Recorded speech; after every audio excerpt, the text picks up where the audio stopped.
नमस्कार दोस्तों, मैं हूं संजीव त्रिवेदी।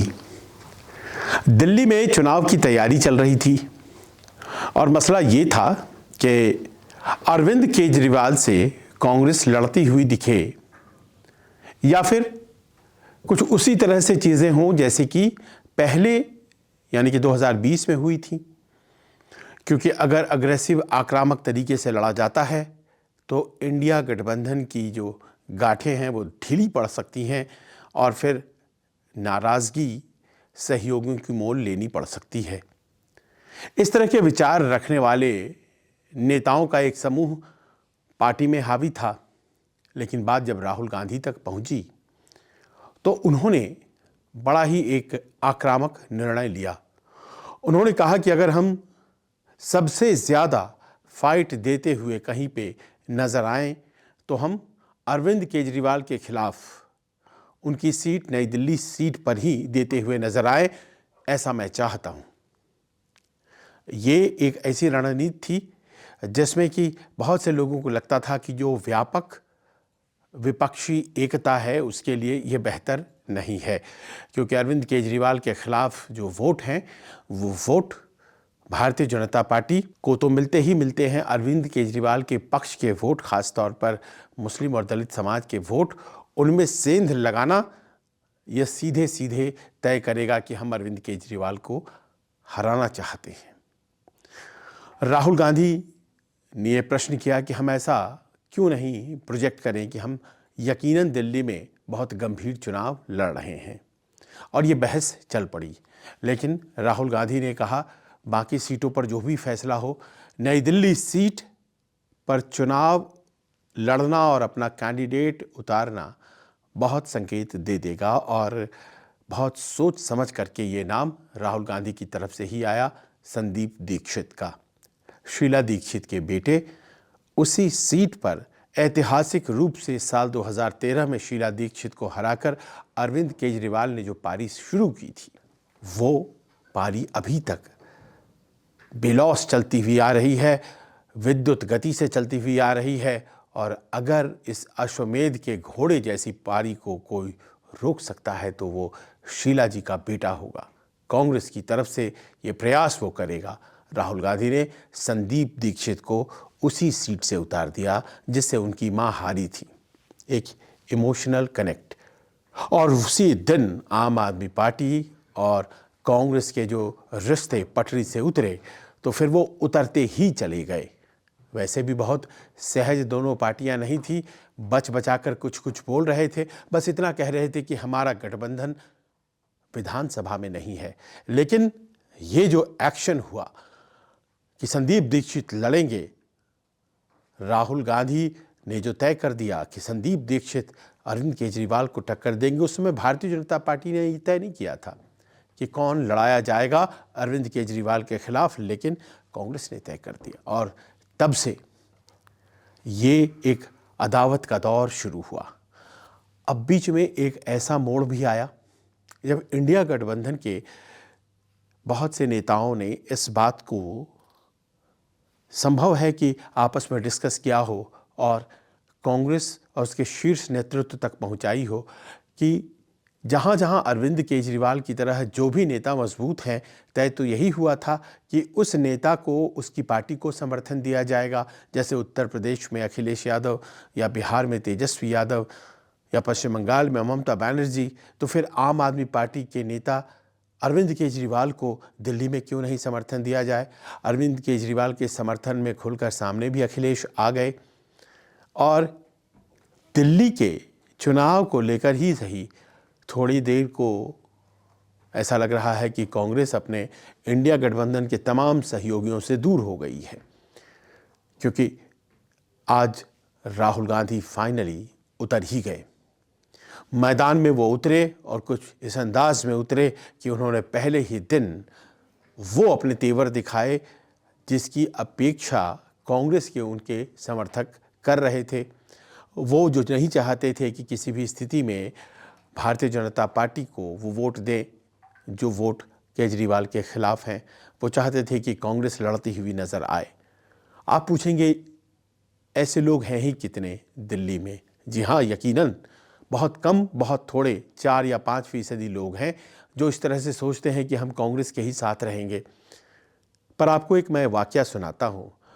इधर बीच दिल्ली में लगातार जो चुनावी कवरेजेस कर रहा हूँ, तो कल मुझे नई दिल्ली सीट पर ही जाने का अवसर मिला और उसी जगह पर जहाँ पर आज राहुल गांधी पहुँचे सुबह 10:30 बजे, मंदिर मार्ग पर वो जो वाल्मीकि मंदिर है जहाँ से उन्होंने माथा टेक करके चुनाव प्रचार अभियान की शुरुआत की, उसके आसपास जो आबादी है वो वाल्मीकि समुदाय की है, जो दिल्ली में एनडीएमसी जो यहाँ का निगम है, न्यू दिल्ली म्युनिसिपल कॉरपोरेशन, उसमें काम करने वाले कारिंदे जो रहते हैं वहाँ पर, कुछ कॉन्ट्रैक्चुअल कुछ सरकारी, उनके रहने का ही वो ठिकाना है। ज़्यादातर वाल्मीकि समुदाय के लोग हैं और दलितों का मन मिजाज कैसा है ये समझना मेरा ध्येय था। तो मैं उनके पास गया और आपको जानकर आश्चर्य होगा, बहुत से लोग थे जो भारतीय जनता पार्टी को इस बार ट्राई करना चाह रहे थे। ये वही जगह है जहाँ से कभी अरविंद केजरीवाल ने अपने कैंपेन की शुरुआत की थी, इस बार भी की है। और झाड़ू जो चुनाव चिन्ह था, यहीं के लोगों से के कहने से, इन्हीं लोगों यानी कि वाल्मीकि मंदिर के आसपास के क्षेत्र के जो लोग हैं, उन्हीं के कहने से ही उन्होंने, ऐसा कहा जाता है कि चुनाव आयोग से झाड़ू छाप अपना चुनाव चिन्ह मांगा था। लेकिन इस बार मैंने पाया कि थोड़ी बदलाव की बयार सी है। लोगों को ये लगता है कि 10 साल में हमारे काम नहीं हुए। और जब हमने पूछा कि कौन सी बात है जो आपको सालती है, क्योंकि अरविंद केजरीवाल ने कुछ चीज़ें ऐसी की हैं जो साफ दिखाई पड़ती हैं। आपके घर की महिलाएं जब बसों में चढ़ती हैं तो कोई कंडक्टर आकर टिकट नहीं मांगता है। आप भी जब बिजली के बिल नहीं देते हैं तो जेब पर असर कम पड़ता होगा। तो ऐसी कौन सी बात है जो आपको नाराज़ करती है? तो उन्होंने कहा, रोज़गार, हमारे बच्चे, हमारे लड़के, उन्हें नौकरियां नहीं मिल रही हैं और ये समस्या केजरीवाल जी सॉल्व करने में असफल रहे हैं। लिहाजा हम चाहते हैं कि भारतीय जनता पार्टी को मौका दे, कुछ लोग कह रहे थे। फिर मैंने थोड़ा और जानना चाहा कि फिर कांग्रेस को क्यों नहीं आप प्रेफर करते हैं? तो उन्होंने ये कहा कि दरअसल देखिए, कांग्रेस ने ही हमारे लिए सब कुछ किया। जो भी बना हुआ आप देख रहे हैं, ये क्वार्टर, ये फ्लैट, ये सब उनके द्वारा दिया गया। पर आज की तारीख में वो लड़ाई में है ही नहीं, वरना हम सब कांग्रेस को ही वोट दिया करते थे, फिर हमने केजरीवाल जी को दिया। अब थोड़ा बहुत हमें लग रहा है कि जैसे हम बदले थे कांग्रेस से आम आदमी पार्टी की तरफ, कुछ लोग हम में से शायद बदलने की सोच रहे हैं। ये उस जगह की बातें आपको मैं सुना रहा हूं जो मुझे सुनने को मिली सोमवार को। आज मंगलवार को राहुल गांधी उसी वाल्मीकि मंदिर में गए थे, वहीं से आशीर्वाद लेकर के वो आगे बढ़े। यकीनन कांग्रेस चुनाव जीतकर सरकार नहीं बनाएगी, ये मतदान के पहले ही मैं आपको बता सकता हूं। दिल्ली में उसकी अब इतनी ताकत इस चुनाव में नहीं है, या और कई चुनाव, कितने चुनाव लगेंगे उस स्थिति में आने में, ये मुझे पता नहीं, लेकिन फ़िलहाल ऐसा नहीं लगता है। लेकिन फिर भी पॉकेट्स ऑफ इन्फ्लुएंस हैं जो कि शिफ्ट हो गए थे आम आदमी पार्टी को, और आम आदमी पार्टी से निकलकर अब वो भारतीय जनता पार्टी की तरफ कूच करना चाह रहे थे। ऐसे वोट बैंक हैं, ख़ासतौर पर दलित समाज में, ख़ासतौर पर मुस्लिम समाज में।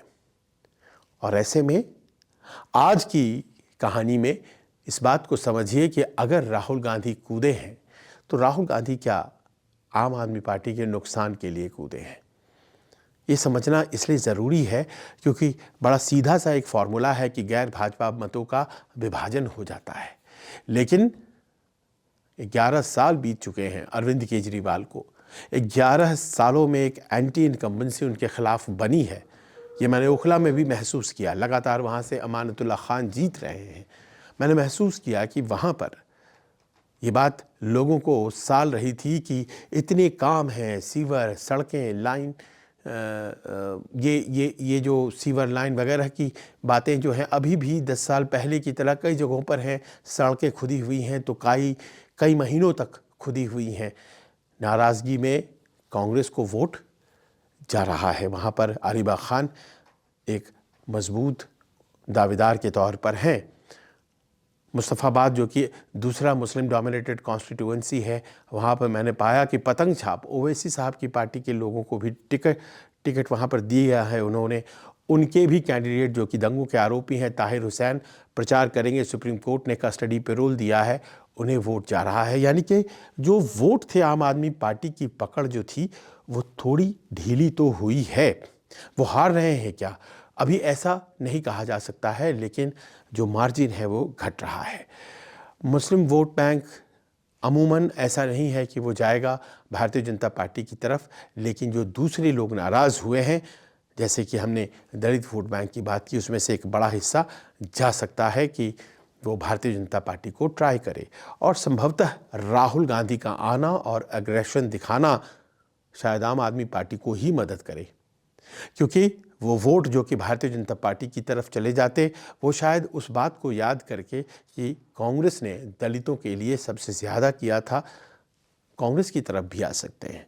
मुस्लिम वोट बैंक, हालांकि उसका नुकसान आम आदमी पार्टी को झेलना पड़ेगा। जैसे कि मैंने बताया 2-3 उदाहरण, वो ऐसे वोट बैंक जैसे जंगपुरा में मैं देख रहा था। जंगपुरा में तो मनीष सिसोदिया लड़ रहे हैं, लेकिन वहाँ पर एकमात्र जो कैंडिडेट हैं मुस्लिम समुदाय से, फरहाद सुरी, उनकी तरफ मुस्लिम समुदाय का ज़बरदस्त झुकाव है।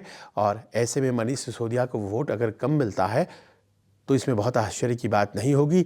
तरविंदर मारवाह जो पहले कांग्रेस में थे, भारतीय जनता पार्टी की टिकट पर लड़ रहे हैं, और मारवाह की अपनी एक छवि है, अपनी एक पकड़ है।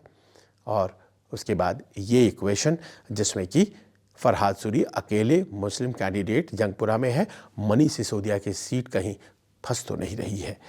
ये तमाम परमुटेशन कॉम्बिनेशन के बीच जो एक टकराव की स्थिति आज राहुल गांधी और अरविंद केजरीवाल की बनी, उसमें राहुल गांधी ने सीधा आरोप लगाया कि मैं दूसरे नेताओं के बारे में तो नहीं जानता, लेकिन मुझे पता है कि अरविंद केजरीवाल मोदी जी से डरते हैं। सुनिए उन्होंने क्या कहा। और एक बात समझ लीजिए, बाकी पार्टी वाले सब मैं नहीं जानता मोदी जी से डरते नहीं डरते, केजरीवाल जरूर कांप जाते हैं। इस तरह की जो सीधी अटैक होती है वो किसी मित्रता को बाद में करना है, किसी तात्कालिक वजहों से दूर होना है, इस तरह की बात नहीं है। राहुल गांधी शायद उतना करना जानते भी नहीं है, सियासी तौर पर उस तरह से उनका चाक नहीं गढ़ा गया है, लिहाजा उन्होंने ये बातें सीधी तौर पर कह दी हैं। और ऐसे में कोई फिर से जुड़ाव कांग्रेस और आम आदमी पार्टी का होता दिख रहा है, मुझे ऐसा लगता नहीं है। लेकिन ये जो अटैक है ये खाली नहीं गया, और पलटवार अरविंद केजरीवाल की तरफ से ज़्यादा देर नहीं हुआ, आ गया। उन्होंने कहा कि कौन डरता है कौन नहीं डरता है ये हमें ना सिखाए राहुल गांधी। उन्होंने ट्वीट कर कहा कि साहब ऐसा है कि तमाम मामले हैं आपके खिलाफ़ और फिर भी आप बाहर हैं। रॉबर्ट वाड्रा जिनके खिलाफ़ इतने केसेस, वो भी बाहर हैं। कौन सी ऐसी बात हो रही है जिसके बारे में हमें सीख दी जा रही है। उनका तात्पर्य था कि कांग्रेस कम से कम सीख देने की स्थिति में नहीं है। अरविंद केजरीवाल का जो अपना पॉलिटिकल बेस है, राजनीतिक वजूद जो उनकी है, वो गैर कांग्रेसवाद पर ही आधारित है। वहीं से उनकी शुरुआत हुई है। उनके समर्थन और जो सपोर्ट बेस का बड़ा एक वर्ग है जो कांग्रेस से ही आता है, लिहाजा दोस्ती का कहाँ सवाल उठता है। और वो तो एक लोकसभा चुनाव में भारतीय जनता पार्टी को हराने की गरज से किया गया एक समझौता था, उस समझौते का दौर ख़त्म हो चुका है। अदावत ज़बरदस्त हो चुकी है, और ऐसे में कई जगहों पर हो सकता है कि राहुल गांधी की अग्रेसिवनेस की वजह से भारतीय जनता पार्टी की तरफ जाने वाले वोट कांग्रेस की तरफ आएँ और आम आदमी पार्टी की मदद करें। लेकिन बहुत से ऐसी जगहें होंगी जहां पर आम आदमी पार्टी से वोट छिटक कर, ख़ास तौर पर मुस्लिम डोमिनेटेड एरियाज़ में, वो कांग्रेस को आएंगी और ये भारतीय जनता पार्टी के फ़ायदे का सौदा होगा। लिहाजा जो कह रहे थे लोग कि कांग्रेस एक नो फैक्टर बन गई है, इस बार के दिल्ली के चुनाव में शायद ऐसा नहीं है।